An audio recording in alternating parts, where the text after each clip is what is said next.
Good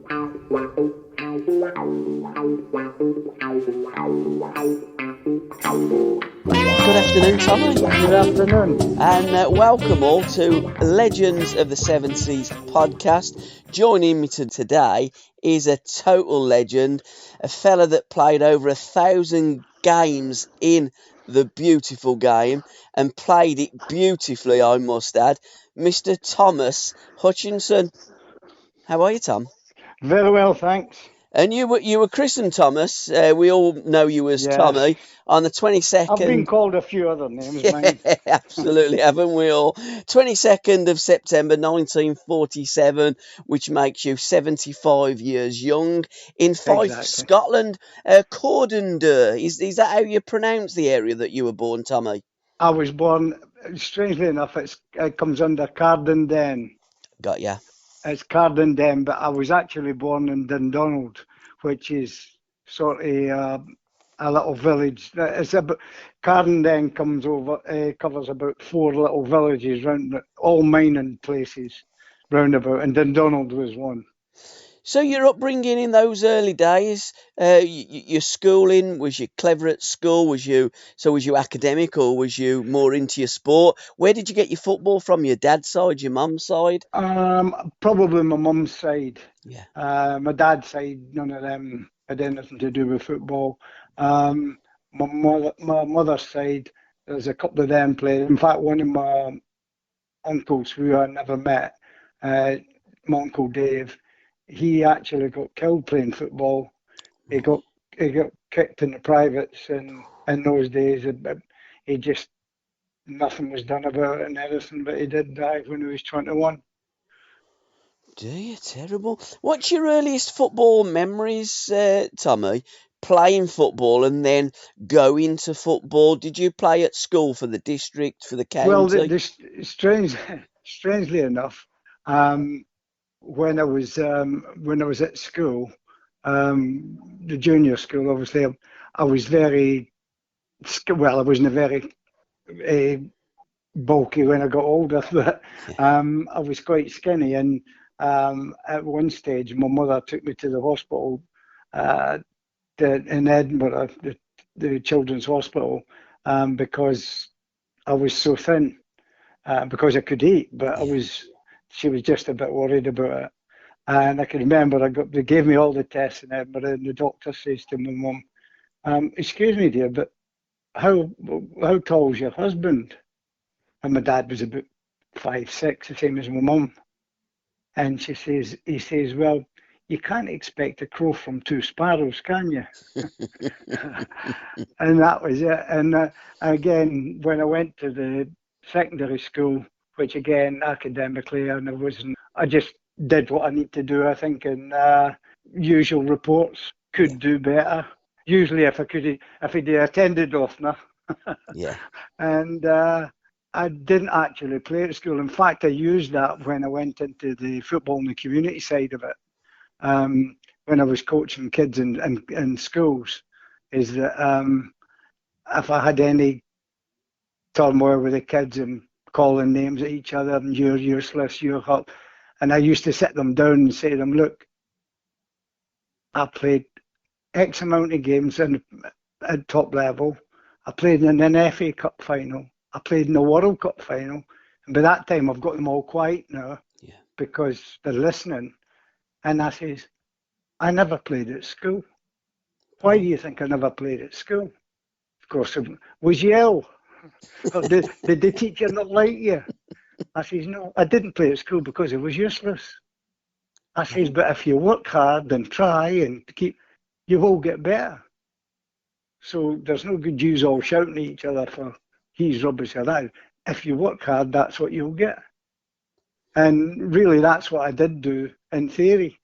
I used to, over the local football club, which was about 200 yards away from my mum's house, was a 5 junior club called Dundonald Bluebell, which is where I started.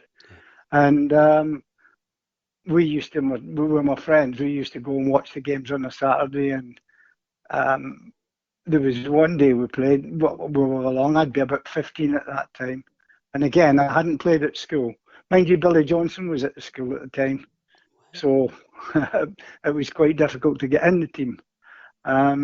So we went along, and at Dundonald, it was a junior men's football, and the local team that played, the team was picked in the local pub at lunchtime.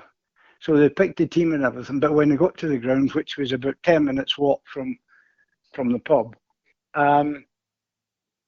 seemingly 4 of the players who came from Metal, which is about 20 miles away, their car had broke down, so they couldn't get there. So they were short of players. And one of the committee boys that were on it was my uncle, and he shouted to me, and I got called Tam at that time. He says, "Tam, Yes. go and get your boots. You can get a game." So I came, and that's how I first started. That was really organised football was the first thing I did there. Wow. I didn't realise that, because you take it for granted they're all great players, started playing football at school, etc., etc. But you literally stumbled into playing football with your pals because a car broke down. Yeah. How did you then get into the pro game? Because you signed for Alloa in Yeah, well, 1965, didn't you? I played for the Bluebell. Yeah. For a couple of years, and I think it would be about a couple of years, 1966, 67, something like that. Yeah. And when I was there, I had a couple of trials. I had a trial down at Blackburn, and that didn't come to anything. Which I had a trial down at Oldham, and Oldham was a good one for me for when I went to work in the schools, because when I went to Oldham, I thought I'd play quite well. But again, when I went down there, it was men against boys for me. I was still very, very slim and not very. I mean, I couldn't take corners because I couldn't reach. Yeah. And I played quite decent in the game, but I got a letter. Jimmy McElroy was the manager at the time. And he said, I had the letter from him saying that he thought that I had good skill and ability, but probably wouldn't be strong enough to play league football. And I kept that letter. And again, similar to what I said about the kids about not playing at school, is I kept that letter, and I told them that when I had any trouble with them, that letter, I could have taken it 2 ways. I could have listened to him and give up, or I could have set up to prove him wrong. I say, so you've got a choice, and the choice that I took was opposite. And that really worked, I think, with the kids, is that as long as you've got an opportunity. And again, I had a trial with Dundee United, and a similar thing was there. And again, as I said, my dad wasn't football minded or anything, but he took me up to Dundee. And after the game, we played Dunfermline Athletic reserves. It was in the reserve game, and again, I was men and boys really. And after the game, I didn't play very well at all. Went in for a cup of tea, and I could always remember the old dear that was in. She was pouring the teas out, and but she never lifted her head up. She just says, "How did you play today, son?" And before I could open my mouth, my dad says, "No, I didn't play very well today." And the old dear said something I never forgot. She says, "Well, you must have something, son, or you wouldn't be here." Yes. And I remembered that every time I felt a bit down or anything like that, and it spurs you on a bit.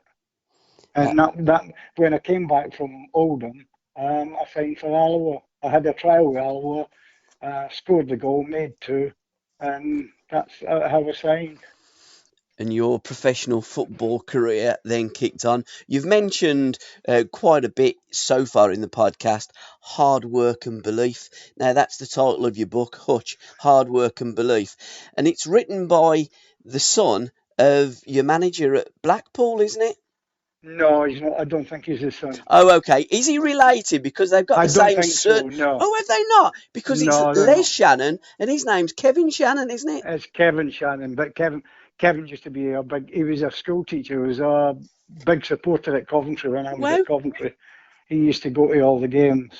And he just decided, he says, he'd asked at the club if anybody had written a book on me. Yeah. And he said no, and he'd retired from school.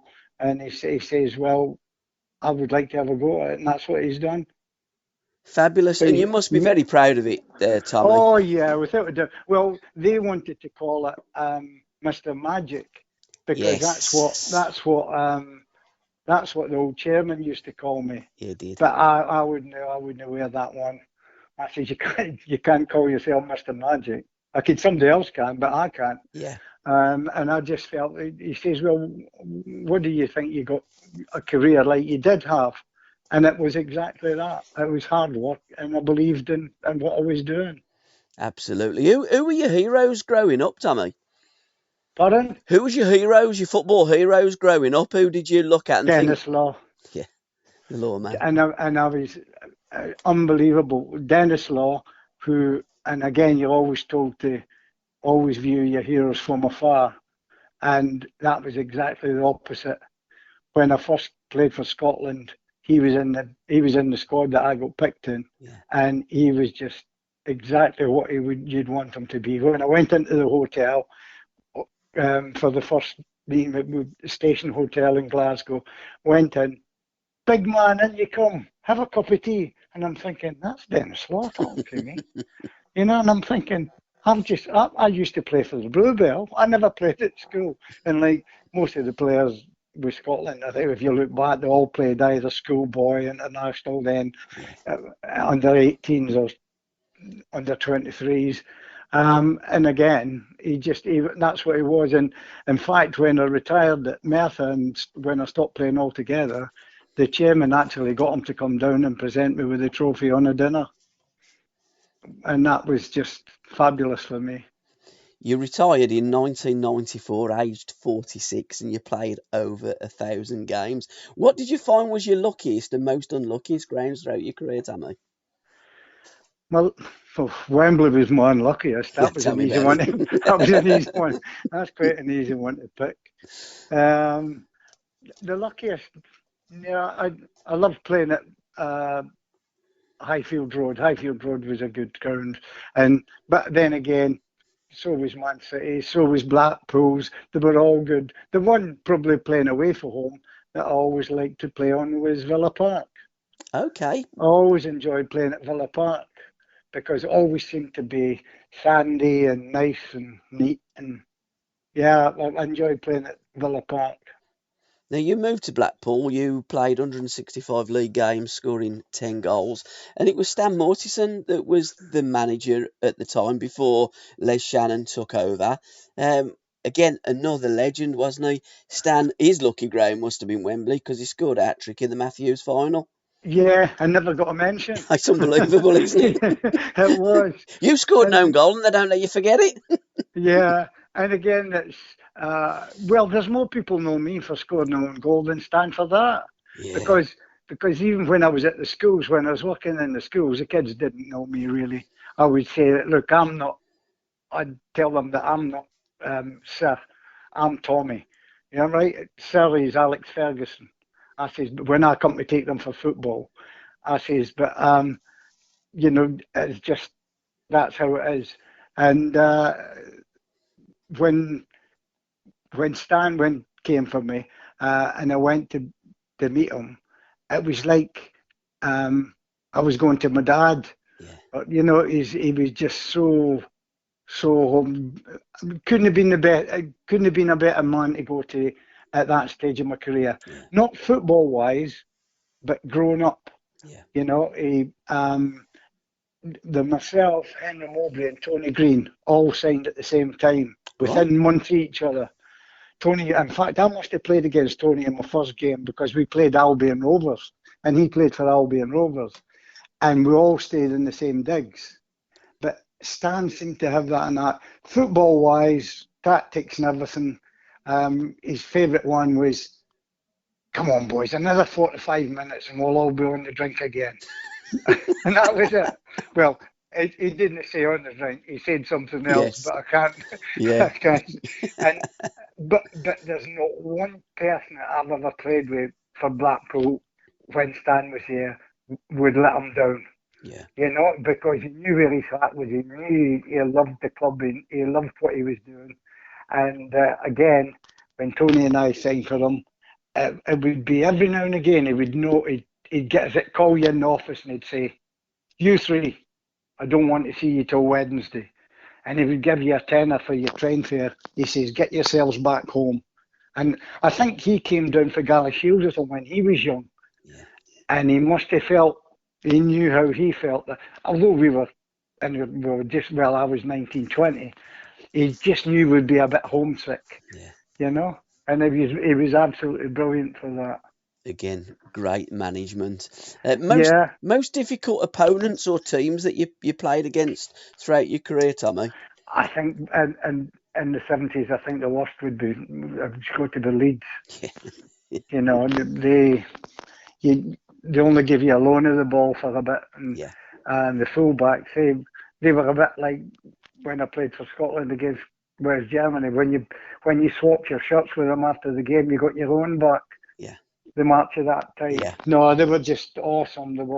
They did, they were everything that at that time. Probably didn't get enough praise for it because they were a bit like when I spoke to Terry Yoras, when obviously I played with Terry at Coventry Yeah. and at Swansea, is that the players were sort of refused to allow themselves to get beat. They were really good, but at the same time, 1-0, 2-0, that was enough. They would shut up shop Yeah. and keep the ball, which nowadays everybody thinks it's great to score and keep a Man City get it, or Liverpool they get the ball, nobody gets it. They put it in the fridge, they said, Yeah. and just keep it where and then. In my day, they wanted to see goals, they wanted to see action. Yeah. You know, I think there was more ball players than what there was now. You know, you see the stats here, number of passes, number of this, where people want to see goal action and people going past people, and because that draws fouls and that gets the crowd on their feet again. You know, that was the most enjoyable part in the 70s for me.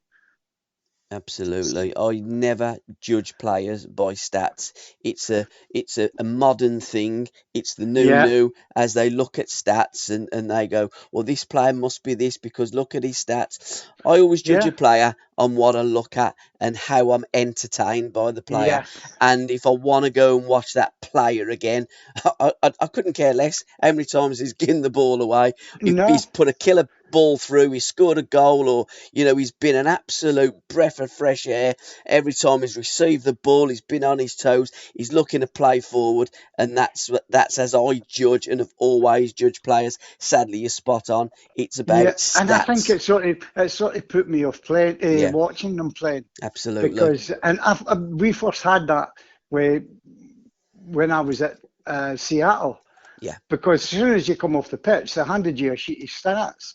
got And you. I used to look at them, and I'm looking, Alan Hudson, no shots at goal. Yeah, And you're thinking, so what? yeah, Does it matter? yeah, So long as he's creating other things for other people, that's the main thing. yeah.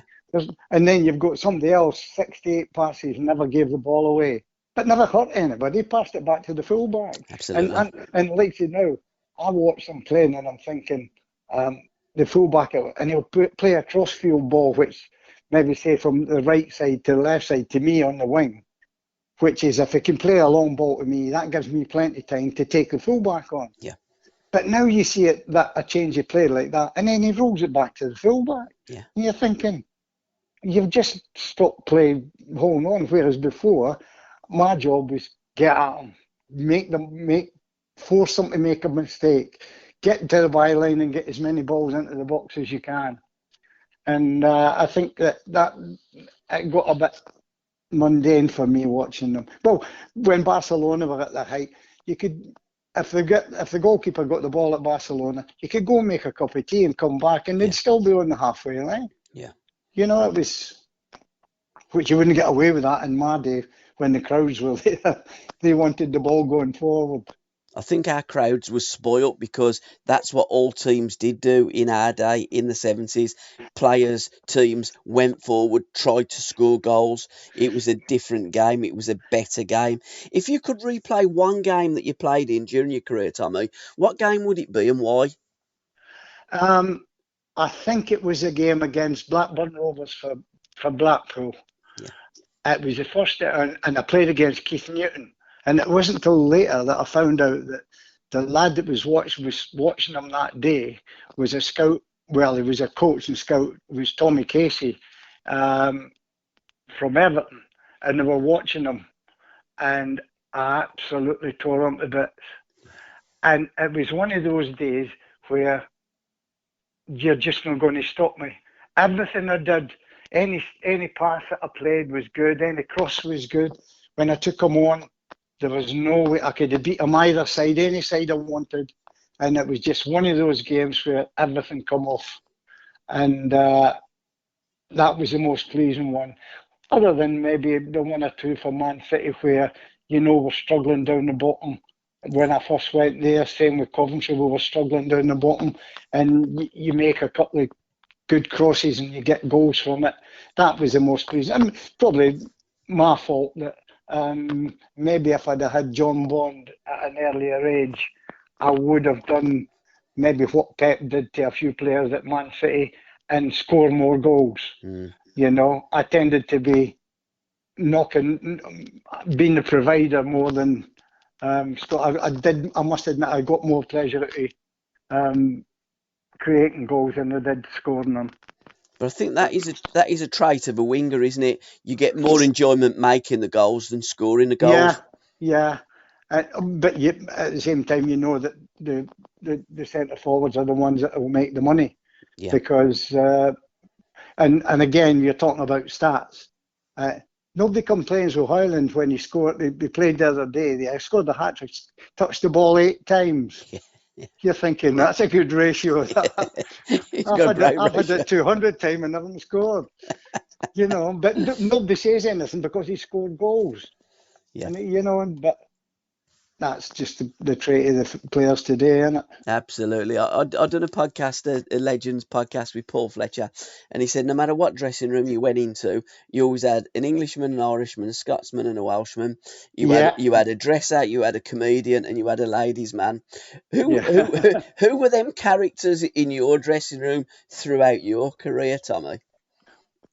Well, I think most of the clubs that I've played with, maybe I was an instigator as well, is you always seen the funny side of everything. And I could remember when I was at Blackpool, and again, as I said, I was a bit slight at that time, and talking about abuse and what you would get in bullying.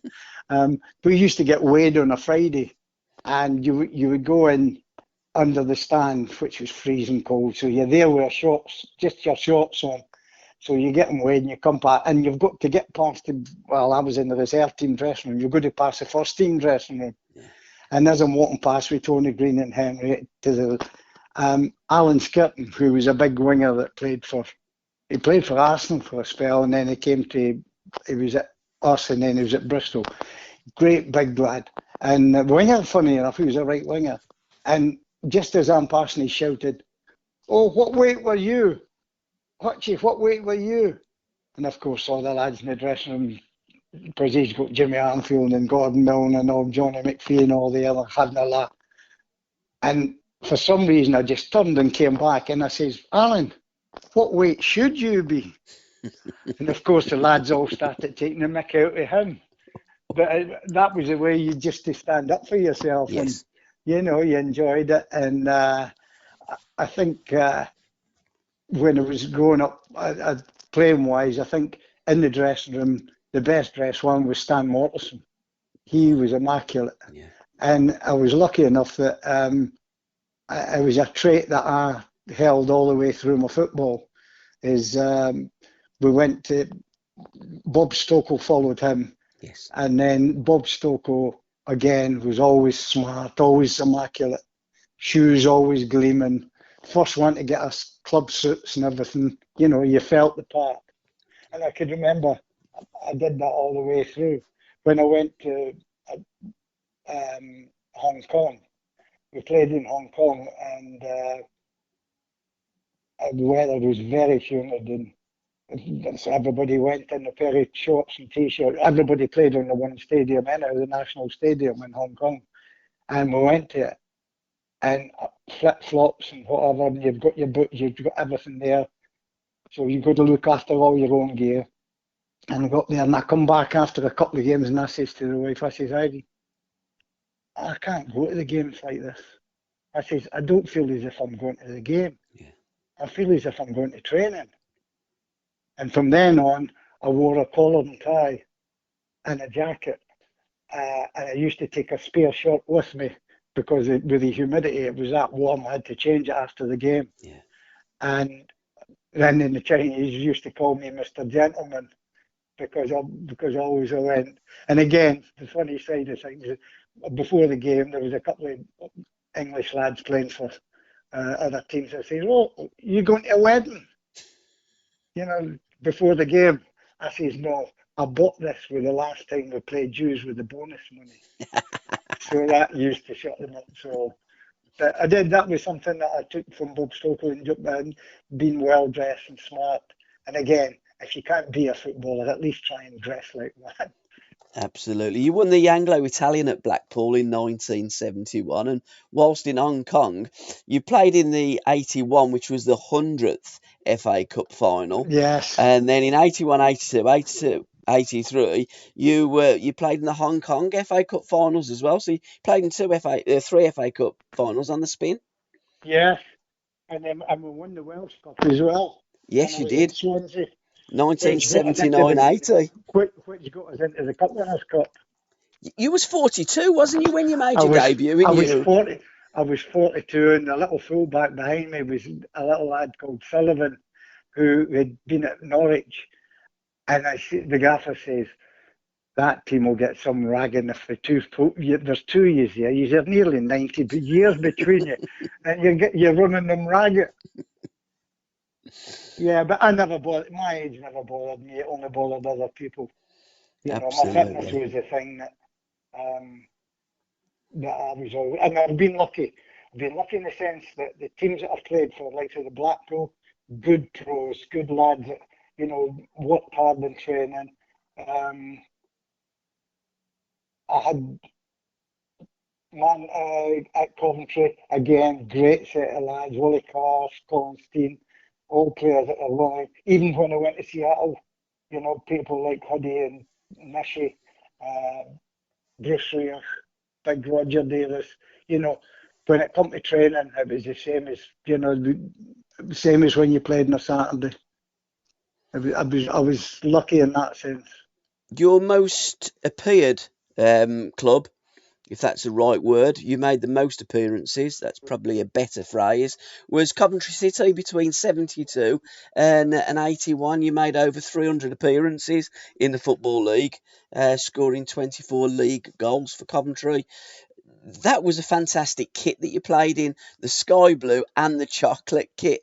Yeah, the They were chocolate very kit. iconic. Well, tell me about Yes, them. they Talk were. about them days at Coventry. Well, the chocolate one was the best one because I made quite a bit of money out of that one because I used to go down on a Sunday, we'd go down for a pint down to the working men's club with my next door neighbour because we lived on a little housing estate. Went down there and he worked at Massey Ferguson's, and we'd go down for a pint, and big City fans and we'd go down there for a pint and they'd say, lads, what do you think the kit's going to be next year? Oh, could be green. No, it's been green before. It was grey and black. I says, I'll give you three guesses for £1. And honestly, none of them, well, nobody, I wouldn't have even got. And when I told them chocolate, but no way. But it was. And I think the first game we played against was Derby County Right. when we wore it. And Tommy Dock was the manager. And he says, oh, the light chocolate bars will melt in the sun. We beat them 3-0. he wasn't so happy after the SRB Media. And you can find the full episode of this podcast at www.patreon.com/SRB Media.